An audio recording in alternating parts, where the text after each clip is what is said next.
What is up, people? What is up, people? We're going to be talking about Lorton, Virginia. Lorton is a popular destination for individuals who are looking for single-family homes, who are trying to stay in the Fairfax County area, and who are trying to have, I would say, a reasonable commute. So Lorton is in the southernmost part of Fairfax County, 21,000 residents. And in Lorton, you're going to find all three types of properties. You're going to find condos, townhouses, and single-family homes. The average sales price is going to be about $610,000. But again, that's considering all property types. A lot of people find Lorton to be attractive because you get to stay in Fairfax County, and it's right before you get into the Prince William County area. So now we're going to talk to you about some of the popular neighborhoods. So first up, we're going to talk about Laurel Hill. So Laurel Hill has over 700 homes. It was built in the early 2000s. There's thousands of acres of open space parkland. It mainly consists of single-family homes and townhouses. The single-family homes, the average sales price is just above 1.1 million. You're looking at 3,000 to 7,000 square feet, 4 to 5 bedrooms. Now, the average sales price for the townhomes is going to be about $700,000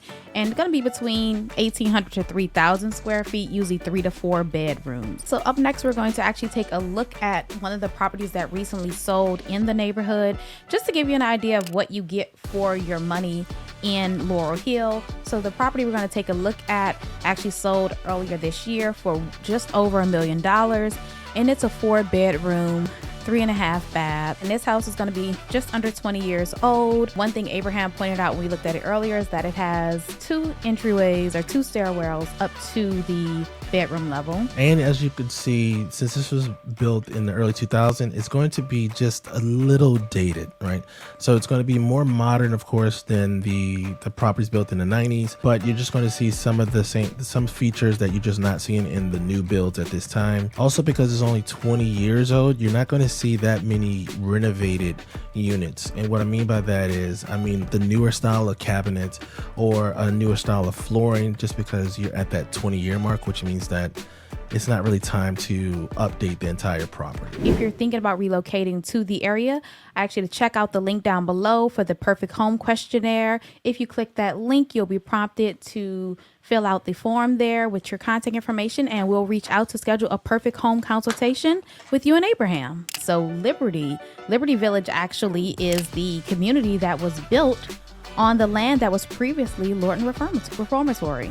And so what's nice about this little area here, I think that you get the best of both worlds, where you get some more green space as far as space between you and your neighbors, or just the overall green space. So as you can see, it's a lot of townhouses. Also, even single family homes don't have as much space between the units, but it's a more open, airy feeling development, which is nice. As Abraham said, there are some single family homes in this area, but it's predominantly townhomes. Now, there are also going to be some shared amenities that are used between the townhomes, single families, and also the apartments in the area. And that's going to include a clubhouse, exercise room, and an indoor pool.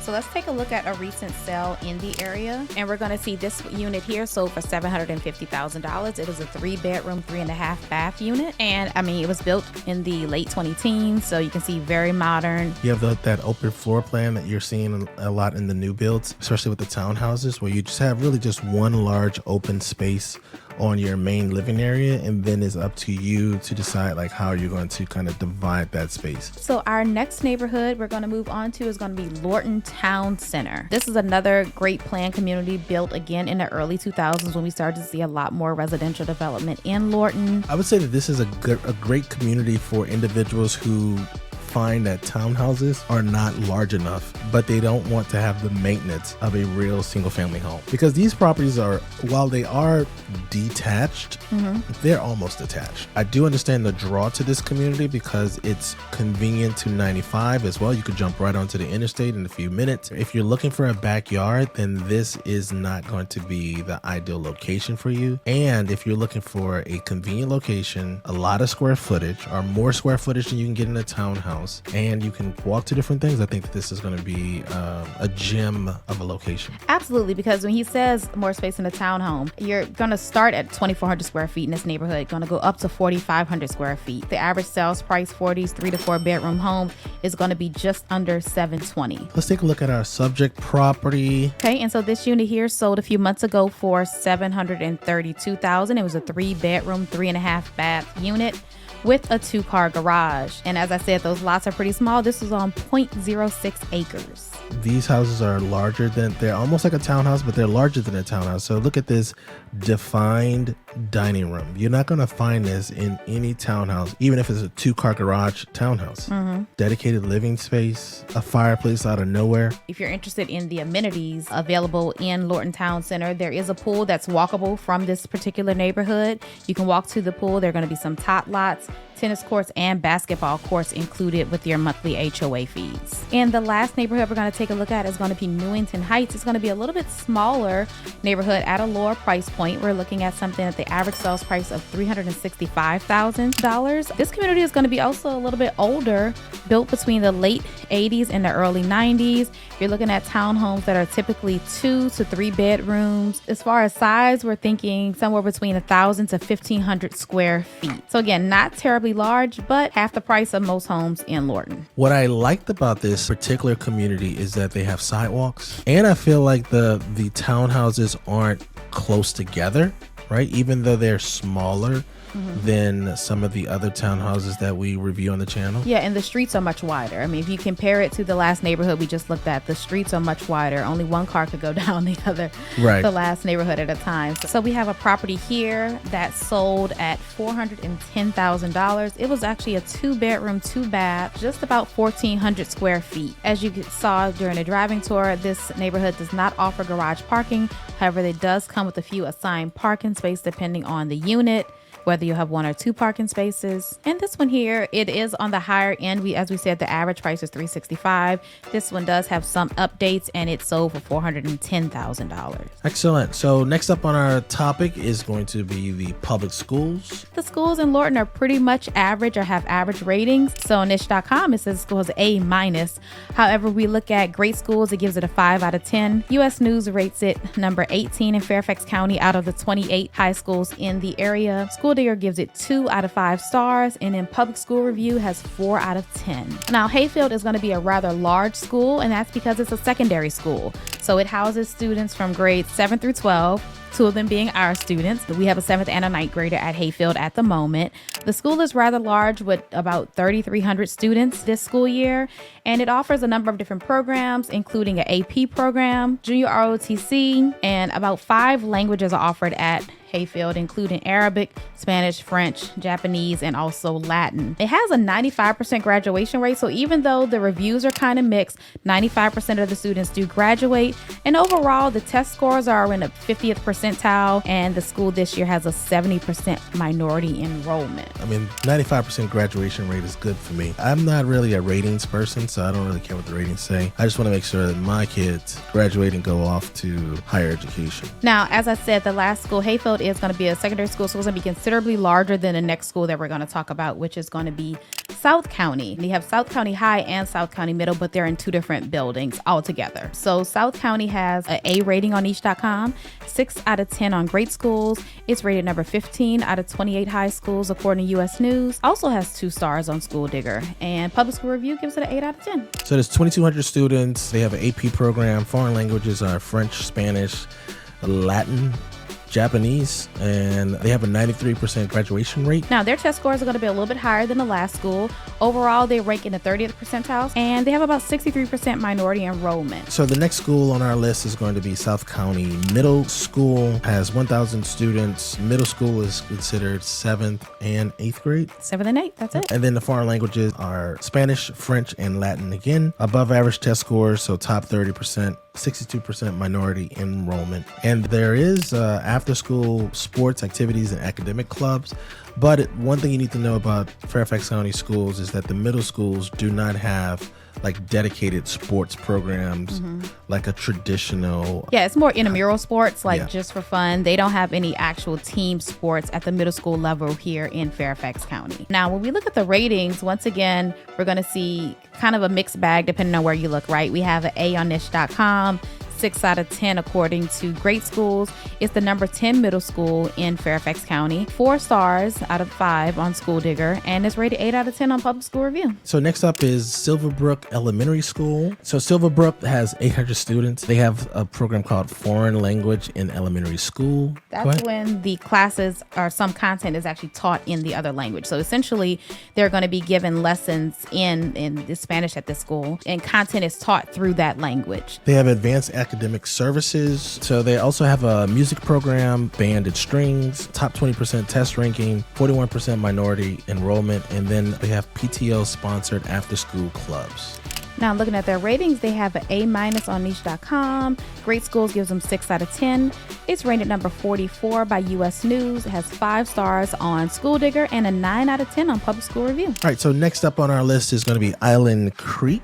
Now, Island Creek has an A- on niche.com. Great Schools gives it a 5 out of 10. U.S. News rates it as number 61. It has 4 stars out of 5 on School Digger, and Public School Review gives it a 7 out of 10. There's 700 students. They offer advanced academic services, so part-time, and they have top 50 test ranking, 52% minority enrollment, and they also offer PTA sponsored after school clubs. Now, the final school we're going to take a look at is going to be Gunston. This is probably one of the smaller elementary schools in the area with only 500 plus students, around maybe 550 students.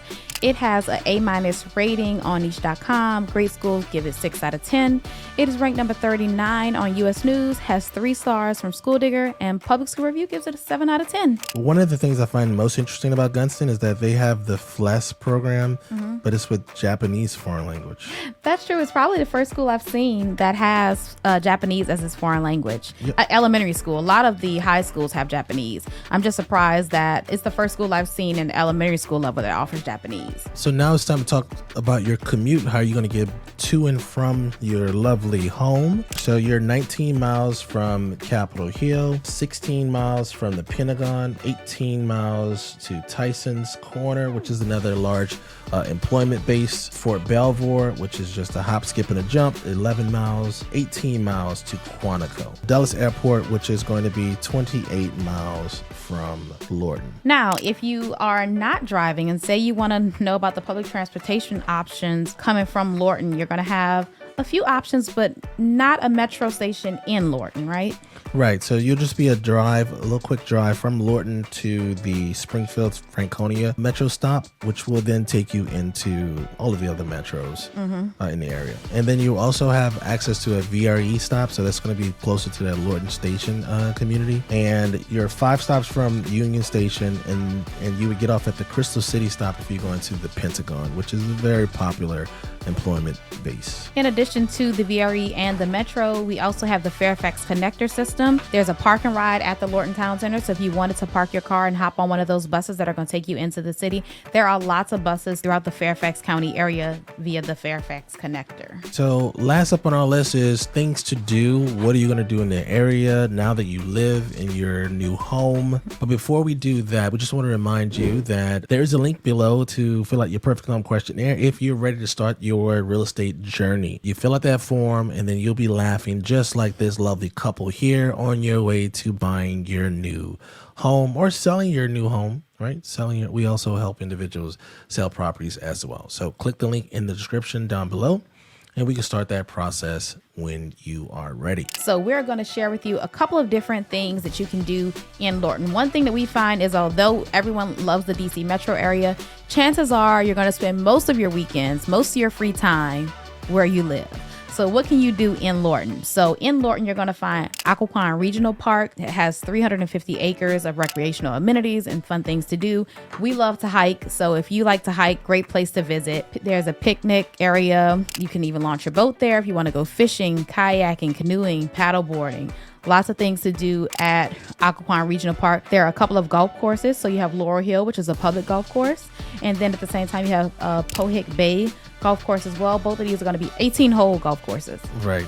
And you have Pirates Cove Water Park, which is going to be on the close to the Potomac River side of Lorton, which offers a host of amenities for children and also for adults who are also kid-like.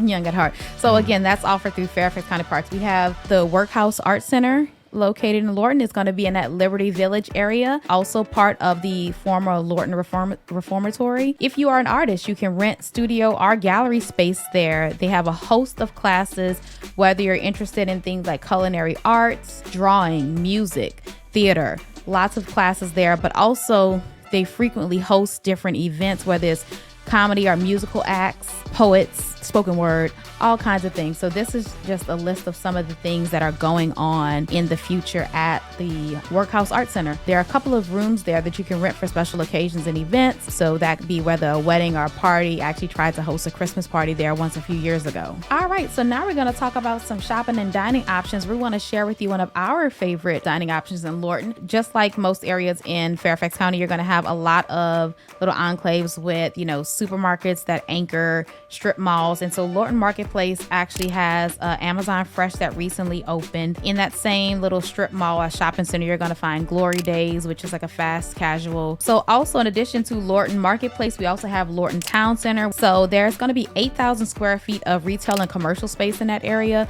So you can walk over there and check out some of the locally owned businesses. You're not too far from Springfield Town Center. So if you're up for a few minute drive, you can check out the Springfield Town Center, which is what we call Springfield Mall here, which is just that. It is a traditional mall with the big box stores you would see in most malls. And that's it. So that's Lorton for you. We hope that if you're moving to the area, you use this video as your point of departure to kind of get you started with your home search or your neighborhood search or your region search, because Northern Virginia is a rather large area. And so sometimes the size of Northern Virginia can kind of overwhelm people and they don't know where to begin. And I think that Lorton is a nice option, especially if you're working at Fort Belvoir, if you're going to the Pentagon, or if you're working in Tysons. Those are kind of the three largest employment areas in the region. I would even say if you go into Old Town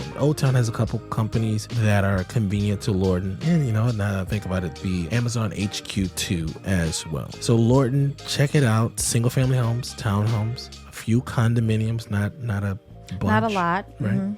Because it is a true suburb. Right?